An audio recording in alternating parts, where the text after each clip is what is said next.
আসসালামু আলাইকুম everyone, welcome back to my channel Nasma kitchen. বৃষ্টির দিনে জামাই বউ মিলে হাঁসের মাংস আর ভুনা খিচুড়ি রান্না করলাম আর আপনাদের সাথে সেটাই শেয়ার করব। আশা করি আপনাদের সবার ভালো লাগবে। আর ভালো লাগলে অবশ্যই লাইক, কমেন্ট, শেয়ার এবং সাবস্ক্রাইব করে পাশে থাকা বেল আইকনটি বাজিয়ে দিবেন। হাঁসের মাংস শীতের সময় খেতে বেশি ভালো লাগে, গরমে তেমন একটা ভালো লাগে না। আর যদি বৃষ্টি হয় তাহলে খেতে ভালো লাগে। ওই যে দেখুন বৃষ্টি পড়তেছে, খুব বেশি না, অল্প অল্প করে। আর এইদিকে আমার বর হাঁসের মাংস পরিষ্কার করতেছে। আজকে আমার বর হাঁসের মাংস রান্না করবে আর আমি খিচুড়িটা রান্না করে নিব। আপনারা সবাই ফুল ভিডিওটা দেখে নেবেন। আমার হাতের রান্না তো অনেক দেখেছেন, আজকে না হয় আমার জামাইয়ের রান্না দেখবেন। আমার হাজব্যান্ড অনেক মজার মজার খাবার রান্না করতে পারে, অনেকবার আমায় অনেক কিছুই রান্না করে খাইয়েছে। হাঁসের মাংসগুলোকে ভালোভাবে পরিষ্কার করে নিচ্ছে, অনেকবার পানি দিয়ে ধুয়ে নিয়েছে। এই যে দেখুন হাঁসের মাংসগুলোকে কত সুন্দরভাবে পরিষ্কার করে নিয়েছে আর সব কিছুই রেডি করে হাতের কাছে নিয়ে নিয়েছে। আর বলতেছে আমাকে আবার নিও না ভিডিওতে পুরোটাই, আমি আবার একটু দেখাইলাম আপনাদের হালকা করে। আমার গুণধর জামাইকে।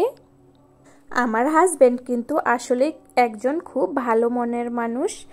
বিয়ের পর থেকেই দেখি আমার অনেক কাজে সে হেল্প করে, বিশেষ করে রান্নার কাজে। আমি অনেক ছোট মানুষ, তেমন রান্না বান্না কিছু জানতাম না, অনেক রান্নাই আমার জামাই আমাকে শিখিয়েছে। একটা প্যানে হাঁসের মাংসগুলোকে দিয়ে এরপর পেঁয়াজ, রসুন, হলুদ, লবণ দিয়ে দিল। এরপর দিয়ে দিচ্ছে মরিচের গুঁড়া। সে কিন্তু মাপ মতো একবারেই লবণ, হলুদ, মরিচ দিয়ে দিতে পারে, পরবর্তীতে আর দেওয়ার প্রয়োজন হয় না। এরপর দিয়ে দিচ্ছে জিরা গুঁড়ো আর ধনিয়া গুঁড়া, আমি একখানেই মিক্স করে রেখে দেই। এরপর দিয়ে দিচ্ছে আদা বাটা। এরপর দিয়ে দিচ্ছে গরম মশলা, তেজপাতা, এলাচ, দারুচিনি, লবঙ্গ, বড় এলাচ। এরপর দিয়ে দিচ্ছে সয়াবিন তেল। আপুরা আপনাদেরও কি ভাইয়া এইভাবে রান্না করে খাওয়ায়? অবশ্যই কমেন্টে জানাবেন। জামাইয়ের হাতে রান্না খাওয়াও কিন্তু অনেক ভাগ্যর ব্যাপার, সবার কপালে হয় না। আগে প্রতি শুক্রবার, শনিবার আমার জামাই রান্না করে খাওয়াইতো, এখন একটু কাজের চাপ বেড়ে গেছে, তাই এখন বেশি একটু রান্না করে খাওয়ায় না, মাঝে মাঝে খাওয়ায় যখন কাজের চাপ কম থাকে। আর আমি যদি অসুস্থ হয়ে যাই তাহলে আমায় আর রান্না করতে হয় না, আমার জামাইয়ে রান্না করে। হাঁসের মাংসগুলোকে ভালোভাবে হাত দিয়ে মাখিয়ে নিচ্ছে আর বলতেছে তার নাকি ছোটবেলা থেকেই রান্না করার অভিজ্ঞতা আছে। আমার শাশুড়ি মায়ের 3 ছেলে, কোনো মেয়ে নাই। আমার শাশুড়ি মা নাকি যখন অসুস্থ হয়ে যেত তখন আমার জামাইয়ে রান্না করে খাওয়াইতো, তখন থেকে সে নাকি সব কিছুই জানে রান্না বিষয়ে। এরপর পড়াশোনা করেছে বাইরে থেকে, জব করছে। মেসের খালা নাকি যেদিন আসেনি সেদিন নিজেই রান্না করে খেয়েছে, এই জন্য বেশি আরও জানে রান্নার সম্পর্কে। সব কিছু মেখে নিয়ে এরপর চুলায় বসিয়ে দিল আর চুলাও জ্বালিয়ে দিল। আমার জামাই মোটামুটি সব কিছুই রান্না করতে পারে। আমি আমার বাবার বাসায় 1-2 মাস গিয়ে থেকে আসি, সে নিজেই রান্না করে খায়, কোনোদিনও কিছু বলেও না। কিছুক্ষণ পর আসে ঢাকনাটা তুলিয়ে, এখন মাংসগুলোকে একটু নাড়াচাড়া করে দিচ্ছে আর বলতেছে দেখো কত সুন্দর একটা ঘ্রাণ আসতেছে। আসলে সব কিছু মাখিয়ে বসিয়ে দিলে খুব সুন্দর একটা ঘ্রাণ আসে। পানি প্রায় শুকিয়ে গেছে আর হাঁসের মাংস সিদ্ধ হতে একটু সময় লাগে। হাঁসের মাংসগুলোকে এখন ভালোভাবে ভেজে নিতে হবে। আর হাঁসের মাংস যত বেশি ভেজে নেওয়া হয় ততই কিন্তু বেশি মজার হয়। হাঁসের মাংস আমরা দুজনেই অনেক পছন্দ করি। আর এই হাঁসটা আমার মা দিয়েছে, আমি বাসা থেকে আসার সময় নিয়ে আসছি, তার জামাইয়ের জন্যই দিয়েছে। অনেকেই আছে সঠিকভাবে হাঁসের মাংস রান্না করতে পারে না, কেমন জানি গন্ধ লাগে খেতে। এইভাবে হাঁসের মাংস রান্না করে দেখতে পারেন, অবশ্যই ভালো লাগবে। হাঁসের মাংস পুরোটাই আমার জামাই রান্না করেছে। এখন সে গোসল করতে গেছে, আজকে শুক্রবার নামাজ পড়তে যাবে। আমি একটু হালকা নাড়াচাড়া করে দিয়ে চুলা বন্ধ করে দিয়ে দিলাম। হাঁসের মাংস রান্না করা হয়ে গেছে, দেখুন কতটা লোভনীয় লাগতেছে। কালারটাও দারুণ হয়েছে, খেতেও কিন্তু অসাধারণ হয়েছিল। আমার জামাইয়ের হাতের যে কোনো রান্নাই অনেক মজার হয়। তো হাঁসের মাংস রান্না করা শেষ, আমি এখন খিচুড়িটা রান্না করে নেব। খিচুড়ি রান্না করার জন্য এখানে আমি নিয়েছি চিনি গুঁড়া পোলাওয়ের চাল, এরপর নিয়েছি মসুর ডাল।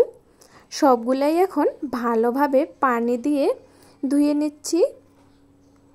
মসুর ডালে অনেক রকমের পোকা থাকে, এই জন্য ভালোভাবে কয়েকবার ধুয়ে নিয়েছি। চালগুলোও ধুয়ে নিয়েছি। এরপর দিয়ে দিলাম আগে থেকেই আমি পেঁয়াজ আর মরিচ তেলে হালকা করে ভেজে নিয়েছি। এরপর দিয়ে দিলাম মসুর ডাল। এরপর দিয়ে দিলাম হলুদ পরিমাণ মতো।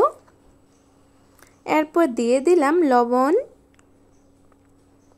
আর এই যে অপর পাশে দেখুন আমার জামাই হাঁসের মাংস রান্না করতেছিল। এরপর দিয়ে দিলাম জিরা গুঁড়ো আর ধনিয়া গুঁড়ো। এরপর দিয়ে দিলাম সয়াবিন তেল। সয়াবিন তেলের পরিমাণটা আমি একটু কম করেই দিচ্ছি। আগেই মরিচ পেঁয়াজ তেলের মধ্যে ভেজে নিয়েছি, ওই তেলটাও আমি ব্যবহার করেছি। এরপর ভালোভাবে হাত দিয়ে মেখে নিচ্ছি। আর এই হাত দিয়ে মেখে নেওয়ায় খিচুড়ি কিন্তু বেশি মজা হয়। হাতে মাখা খিচুড়ির স্বাদেই আলাদা রকম হয়। ভুনা খিচুড়ির রেসিপি আগেও আমি দিয়েছি আমার চ্যানেলে, আপনারা চাইলে দেখে নিতে পারেন। আর যদি নতুন কোনো বন্ধু আসে থাকেন, এখনও আমার চ্যানেলটি সাবস্ক্রাইব করেননি, অবশ্যই সাবস্ক্রাইব করে দিবেন। পাশে থাকা বেল আইকনটি বাজিয়ে দিবেন, লাইক কমেন্ট এবং বন্ধুদের সাথে শেয়ার করবেন। এরপর আমি দিয়ে দিচ্ছি তেজপাতা, দারুচিনি আর একটা এলাচ দিয়েছি। এরপর চুলায় বসিয়ে দিলাম। এরপর দিয়ে দিলাম পানি। পানিটা আমি মেপে নিয়েছি, হাফ কেজি চালের জন্য আমি 1 কেজি পানি ব্যবহার করেছি। এরপর ঢেকে দিয়ে দিলাম। কিছুক্ষণ পর আসে হালকা করে একটু নাড়াচাড়া করে দিলাম, তাহলে নিচ থেকে উপর, উপর থেকে নিচে সমানভাবে সিদ্ধ হবে। আপনারা যারা আমার প্রথম থেকেই ভিডিও দেখেন তারা অবশ্যই জানেন আমি রাইস কুকারে খিচুড়ি পোলাও রান্না করতেই বেশি পছন্দ করি। রান্না বসিয়ে দিয়ে বাড়তি কাজগুলো করা যায়। আর এই পাশে দেখুন হাঁসের মাংসগুলো কত সুন্দর দেখাচ্ছে। খিচুড়ি রান্না করাও হয়ে গেছে, এখন শুধু খাওয়ার পালা। বৃষ্টির দিনে হাঁসের মাংসর সাথে ভুনা খিচুড়ি খেতে কিন্তু অসাধারণ লাগে, একবারে জমে যাবে আজকের খাওয়া দাওয়া। হাঁসের মাংস আর ভুনা খিচুড়ি টেবিলে নিয়ে আসছি।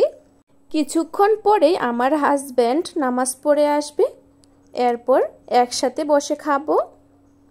খিচুড়ি আর হাঁসের মাংস দেখতে কিন্তু অসাধারণ লাগতেছে, অনেক লোভনীয়। ভালো তো হবেই, প্রিয় মানুষ রান্না করেছে বলে কথা। আমাদের জামাই বউয়ের রান্না আপনাদের কাছে কেমন লাগলো অবশ্যই কমেন্টে জানাবেন। আর একদিন এইভাবে রান্না করে খেয়ে দেখবেন, আশা করি সবার ভালো লাগবে।